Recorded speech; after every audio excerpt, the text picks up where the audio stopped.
Hey everybody, how you doing? Welcome to American Defender. Today we are going to be talking with Sally. She is an expert and she has something to say about online ballistics testing, the different types of media that's used in testing, and how that can affect you making your decision and really how that can affect the public.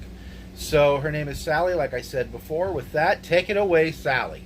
Hey everyone, Sally here. Let's cut through the noise about ballistic testing you see online. The gel you use matters a lot. The FBI and ammo makers rely on SimTest gel, which matches real human tissue closely. But many testers use clear ballistics gel, which lets bullets travel farther and can exaggerate expansion. That means the numbers you're seeing might be skewed, especially with rounds like the 9mm. Stick around, and I'll break down why this matters if you want accurate, trustworthy data. First off, let's talk about the gel itself. SimTest gel is the FBI's standard for ballistic testing. It's carefully calibrated to match the density and resistance of real human muscle tissue. This means the results you get, how far a bullet penetrates, how much it expands, are as close to real life as possible.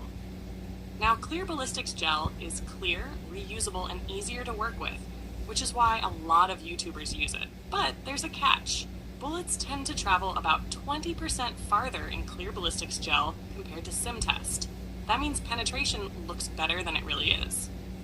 Plus, clear ballistics gel can give false readings on bullet expansion, making some rounds look more effective than they actually perform in real tissue. This isn't just a small detail. It can totally change how you view a round's effectiveness. Take the 9mm, for example. Many online tests done with clear ballistics gel show it performing great.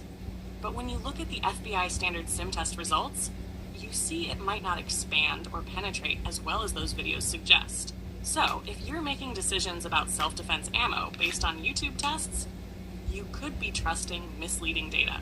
That's why it's important to know what kind of gel is used in testing, and whether the tester is following the FBI's protocol or just shooting for cool footage. Real ballistic data comes from controlled conditions with SimTest gel, strict velocity checks, and proper measurements. Without those, the numbers don't tell the full story.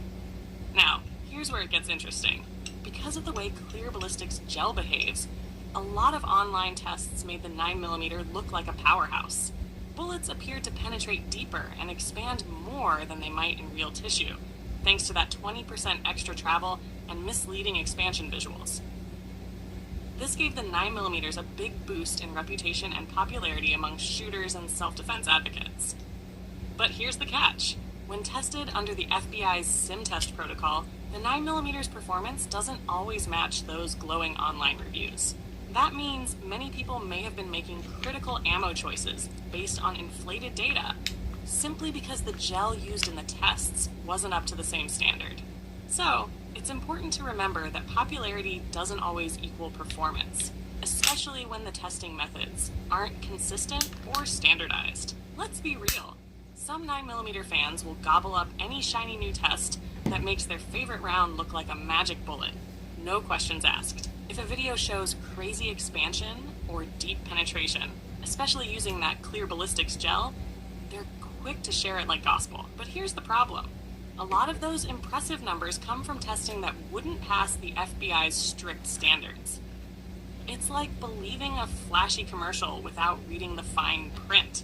So if you're one of those folks who blindly trusts every 9mm hype video out there, it's time to slow down and look at what real science says. Here's something to think about. Despite all the hype around 9mm, the .40 Smith & Wesson often delivers better real-world performance, especially when tested using the FBI's SimTest gel. The heavier bullet and extra energy generally mean deeper penetration and more reliable expansion, translating to more stopping power. Sure, the .40 S&W has more recoil, which can affect accuracy for some shooters. But honestly, if recoil's the problem, maybe those folks just need to learn how to shoot. Recoil isn't an excuse to settle for less stopping power. So while the 9mm fans keep pushing flashy online tests that may be misleading, the .40 Smith & Wesson remains a serious contender that deserves respect, and maybe even a second look if you're picking your defense ammo. Thanks for listening, and remember, Always check the source of your ballistic info before trusting it. Well, thank you for that, Sally. That was awesome. Thank you. Anytime you need me, I'm here to lay waste to any misinformation or that soy boy 9mm culture. All right, good to know. And with that, guys, we are out of here. You heard it right there. Even AI thinks that 9mm for soy boys. So with that, I'm out of here. I'm American Defender. God bless you. God bless America. And we'll see you all on the flip. Bye now.